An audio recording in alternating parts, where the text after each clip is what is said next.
right, so today we're going to be going over a recent publication article called "The Hyperemic Responses to Exercise is Blunted in Females with Polycystic Ovary Syndrome." I'm going to be doing this podcast about this article with the lead author, Will Huckins.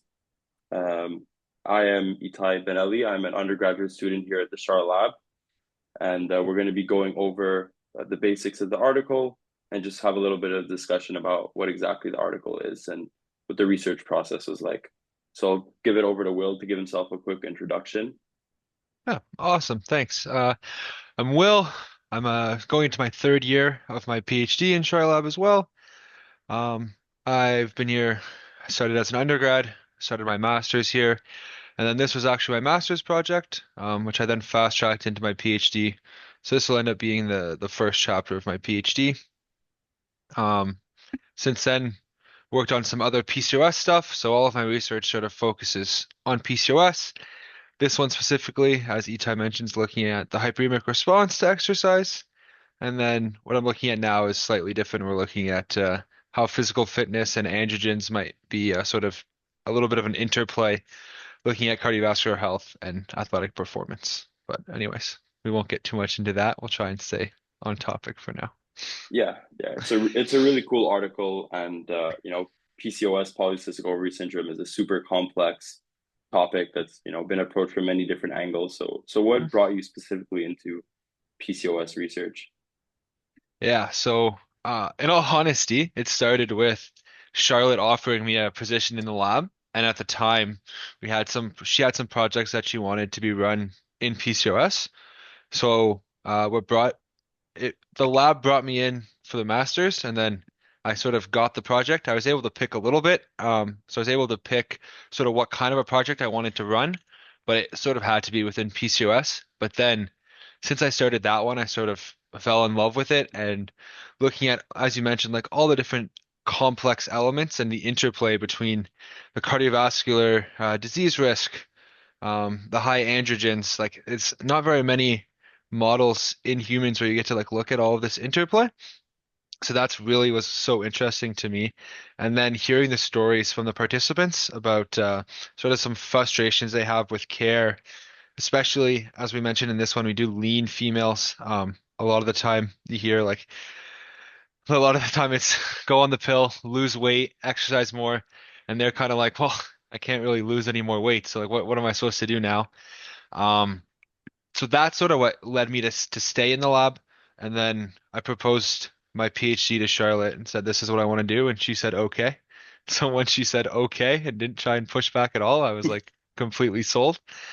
And yeah, that's how I ended up continuing to do this research anyways.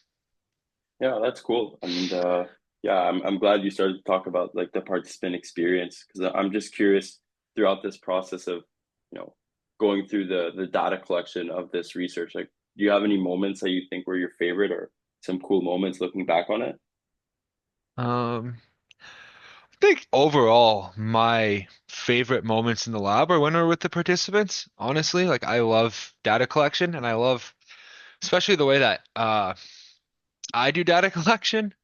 We do a lot of micro studies in our lab, which is obviously super important. And but those studies are very strict, very quiet. You know, it's always really focused. Not that we're not focused, we're still very focused when we do these studies, but we're able to converse a little bit more with the participant and get a little bit more of like a rapport with them.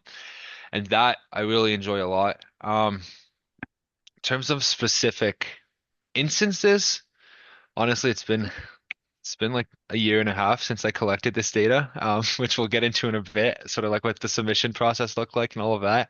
So I don't have any moments that like jump to my head right off. But overall, it was kind of like a not a transformative experience, but I learned a lot about a lot of different things, and so that was really nice. Yeah, I could see that for sure. I mean, having worked with you on some of your recent testing, I know the environment is super relaxed and it's a huge learning environment for even me and for you, like you said, and even for the participants. So it's a really Yeah. great research environment. And just a question for those people who are curious about what research actually looks like. hmm How long did this entire process take you, like the writing, the data collection? Um, okay, so let me think. Front to back, I probably started working on ethics in February of 2023, and it got published this summer. So 2.5 years.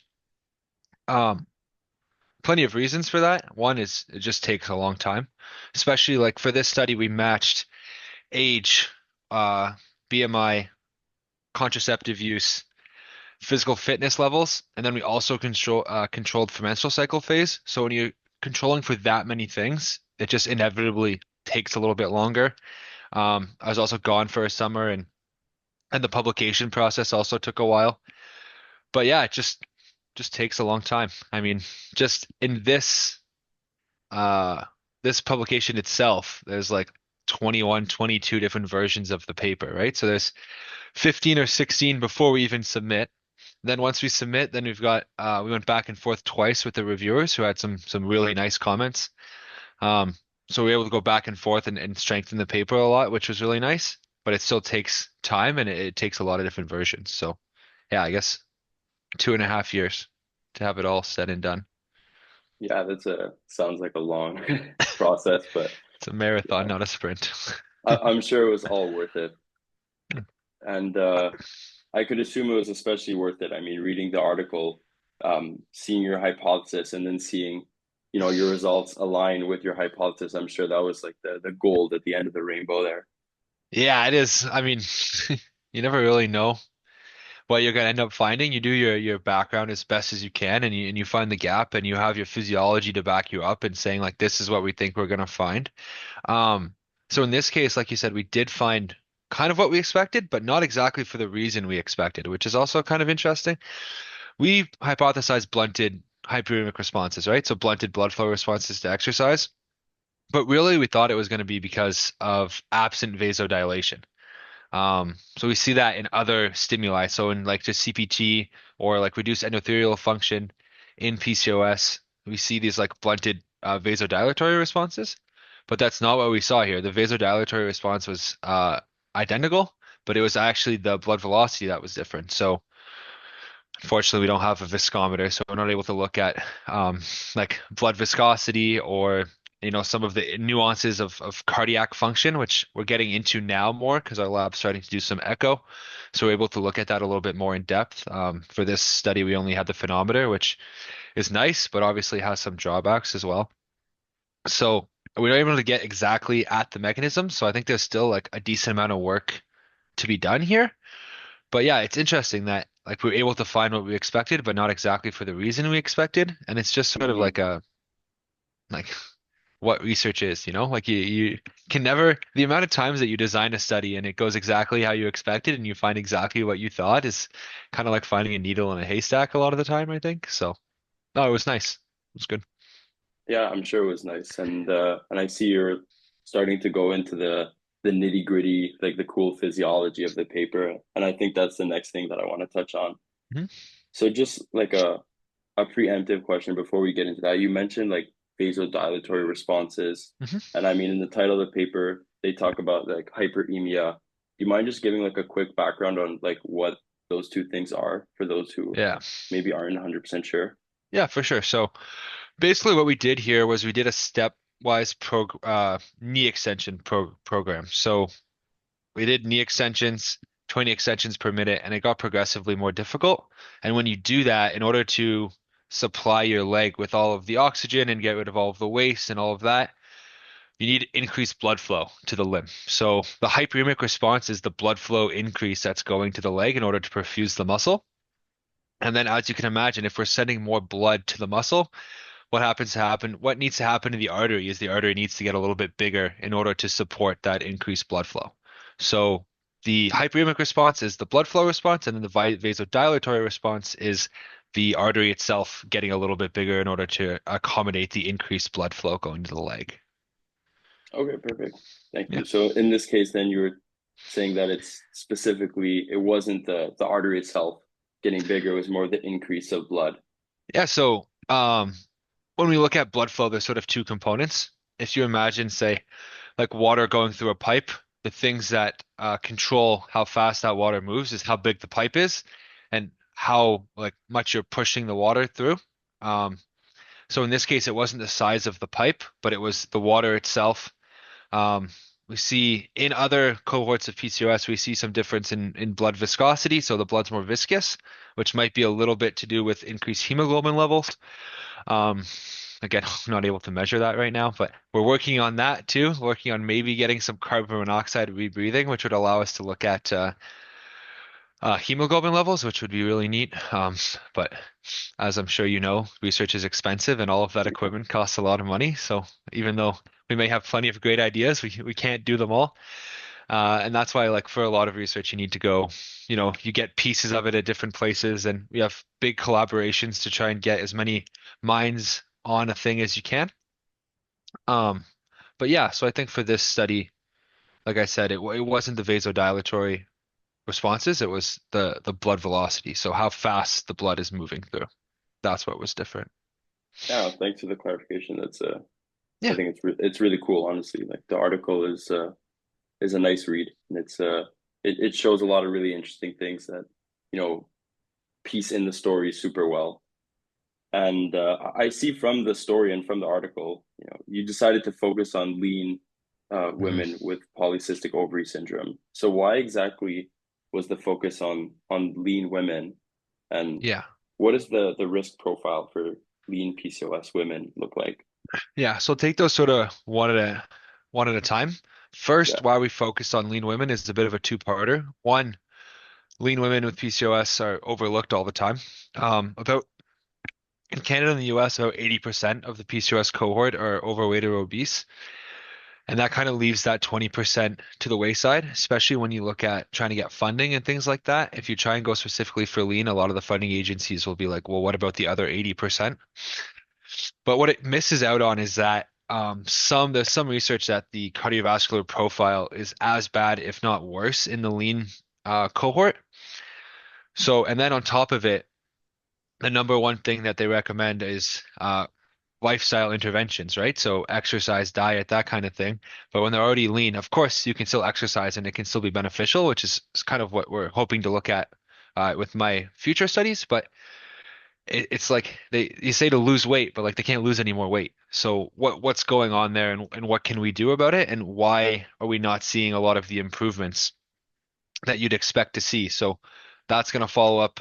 This study was really brought on by a study from the Hansen Group in diabetes that was published in 2020, and they looked at mechanisms that were underlying absent training improvements, and that was specifically in lean PCOS. So they had a couple of different mechanisms that they looked at. They kind of hypothesized that it might be some intramuscular stuff, GLUT4 translocation, some of the kinase profiles and kinase activations within the muscle itself, but they weren't able to look at the blood flow responses. So what we were saying is, what if it's not about glucose uh, getting uptook at the muscle because GLUT4 isn't translocating or because the muscle is not able to use it, but rather the delivery itself.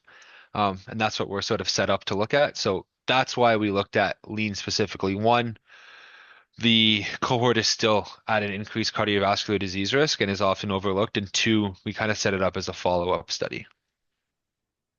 yeah, no, I mean, super interesting. Like if Mhm. I try even myself to put myself in the shoes of a lean woman with PCOS, as much as it might be difficult for me to imagine myself in that scenario, Yeah. just to think about, if you look online, people are like, oh, if you have PCOS, control your weight, control your diet. And then these women are like, okay, I'm doing all that, and I'm Yeah. still having these consequences. So yeah, I think it's really cool to take that cohort and to explore, what's going on a Mhm. deeper level. Mhm. And within the article, obviously we're looking here at blood flow. Mhm. So I think maybe the important question is, why are we looking at blood flow? Why is blood flow, Yeah. why are we looking at exercise? Why are we looking at blood flow? Why is this, Yeah. important? Yeah. So as I mentioned, we're kind of doing a follow-up on the absent training improvements seen in some of the other studies, especially that Hansen paper, and we're trying to look at maybe a possible mechanism. So one of the reasons for why we thought there may be that absent training improvement is because there's a reduced blood flow response, which would then not allow glucose to be delivered as much. But interestingly, in the paper, what we see is no difference in exercise tolerance. So they went to the same peak power, they went to this for the same time to exhaustion. So it doesn't seem to be limiting their ability to exercise. So even though we have this blunted blood flow response, um, it doesn't seem to limit their exercise tolerance, and why that is exactly is kind of up in the air. We had a couple of hypotheses, but we're not really set up to test them all out yet. So hopefully someone else will come along and answer our questions for us.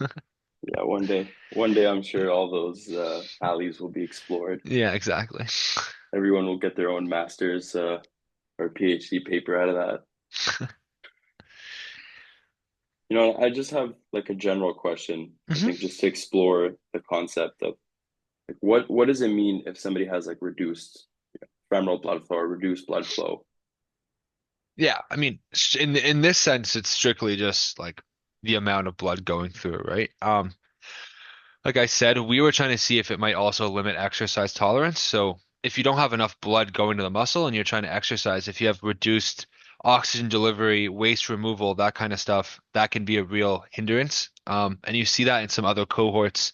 You know, you see it in like some cohorts of diabetics, and you see it in like people with heart disease, that kind of stuff, vascular disease, where the blood flow, and that's sort of looking a bit at like central versus peripheral limitations also. Like there's some differences there. Um, we weren't super set up to look at the cardiovascular limitations on this study. Like I said, we used the phenometer, which is fine, but it's far from the gold standard, right? Hmm. Um, but it certainly like gets at it a little bit and trying to see why we might have some reduced exercise improvements in PCOS. Hmm. Yeah, that's and I found super interesting to kind of piggyback off of that. You started talking about like peripheral versus central Yeah. limitations. I thought it was really cool to see that the blood pressure was actually not different hmm in the responses to exercise. Yeah. It was kind of a secondary hypothesis, not a secondary hypothesis, but it's in the back of our minds about Hmm. what the blood pressure responses were going to be. And there's been two other published studies, and there's another study that just finished up in our lab looking at blood pressure responses to exercise. That one is hopefully going to be published in the near future. But the other two, really, there's two. There's one that's a hand grip study. They found no differences, and then there's one that's a VO2, so or a CPET, cardiopulmonary exercise test. So it's full on all you can do, and they did see differences in the blood pressure responses. So we kind of hypothesize in the paper, and my sort of line of thinking is that it depends on the magnitude of the exercise. Where if you're activating a lot of muscle mass, then you might like uncover those differences. But yeah, so for this study, we took manual blood pressures like throughout, to really try and get at that. And as you can see from the paper, there were baseline differences. And when you have those baseline differences, a lot of the time you expect there to also be an increased pressure response, Yeah, yeah, but really the deltas are right on top of each other. So good news for yeah, females with PCOS. Um, they don't have those increased pressure responses, so that's good.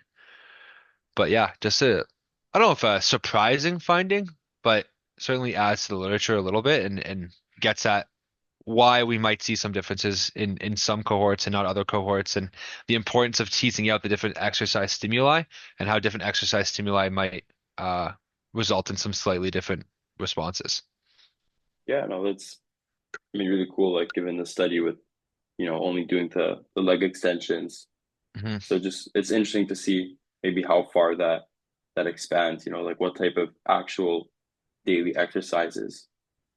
You know, that would be a Yeah, well, cool it's tough. We concept. chose we chose leg extensions because um, it's basically the biggest muscle mass we can activate while doing ultrasound. Yeah. Um, we've done hand grip, and hand grip is obviously smaller muscle mass. Some people do like stroke volume and they look at cardiac output during exercise. That obviously is much larger, but in terms of like looking at a specifically in the periphery excuse me, peripheral vasculature, the biggest thing we can do is knee extensions and activating the quads. And so we looked at the common femoral artery, and that's as big as we can go. And that's kind of was the goal, is try to get as big as we can. Because we're trying to compare it and draw conclusions to like a whole body exercise training program. You want to try and be activating as much as you can, because sort of what relevant information do you get from looking at a blood flow response to hand grip when someone's working out doing clean and jerks all the time, right? Like those are completely different stimuli. And Yeah, obviously, for I'm not sure. saying that a knee extension is the same as a clean and jerk or anything like that, but it's as close as we could get. Yeah, yeah. No, I agree. It's I mean, you're still moving a lot of mass, so like, Yeah, exactly. yeah. Okay, so obviously this article for you is kind of like your child. You put a lot of effort into it, as you previously mentioned. You put a lot of work into it. So I'll give you the floor to take it away and just tell me, or tell everyone who's listening, what do you think is the main conclusion from your article? What does this actually mean, and what does this mean for lean women with PCOS? Yeah, so sort of the main takeaway is in the title. The hyperemic response to exercise is blunted in females with PCOS, especially lean females. Well, not especially, but in this case, lean females. Um, but there's a lot of like positives to also note. They had the same exercise tolerance. They had same pressor responses. So those are two positives for sure. So, and I think the level of the blunting is also something that we should discuss quickly, because it's not like they were half the level of the controls or anything crazy like that. It was really like a minor blunting in the hyperemic response, which is still a little bit concerning given the fact that we looked at a young, lean, relatively healthy cohort. It's like mostly university students, a lot of people from the kin department, sort of as this research usually is. They had like below like normal android to gynoid ratios, like body fat percentages, all of that kind of stuff. They were relatively physically active. So all of those things together, and then to still have a bit of a blunting is not great. But like I said, there's still like the silver lining of having similar exercise tolerance and similar pressure responses. So I think the take-home message is really just that. Like there is a bit of a blunting, but it's nothing to sort of hit the panic about, like panic alarm about. You know what I mean? There's no reason to sound the alarms. Yeah, no, that's I mean, it's obviously good news. I mean, there's not everything is sunshine inside of, Yeah, the conclusion, but it's still promising and opens doors for a lot of future, alleys of little yeah, details that could be, looked at within it. yeah. I mean, a lot of alleys for future research, right? Like here we look specifically at lean, looking at overweight obese, like there's an alley there, looking at different exercise types. Um, there's some evidence of like up and coming about like resistance exercise and how that might be beneficial. So maybe looking at that instead of like say more of an aerobic stimulus like we did here, and then going a little bit more mechanistically. Like there's plenty of areas for future research, which I think is really interesting and intriguing. And hopefully people will follow this study up with plenty of more studies so that we can answer some of those questions. Yeah, perfect. And yeah, if anybody wants to check out the article, again, it's titled "The Hyperemic Response to Exercise is Blunted in Females with Polycystic Ovary Syndrome." And if anybody wants to check out, our lab, the CHARlab, on Instagram, on our website, could take a look at, the other research that we're doing, and even future research that we've alluded to. And thank you, Will, for taking the time to go over the article. And yeah, Yeah, of course. Thanks for having me on. no problem. Thanks.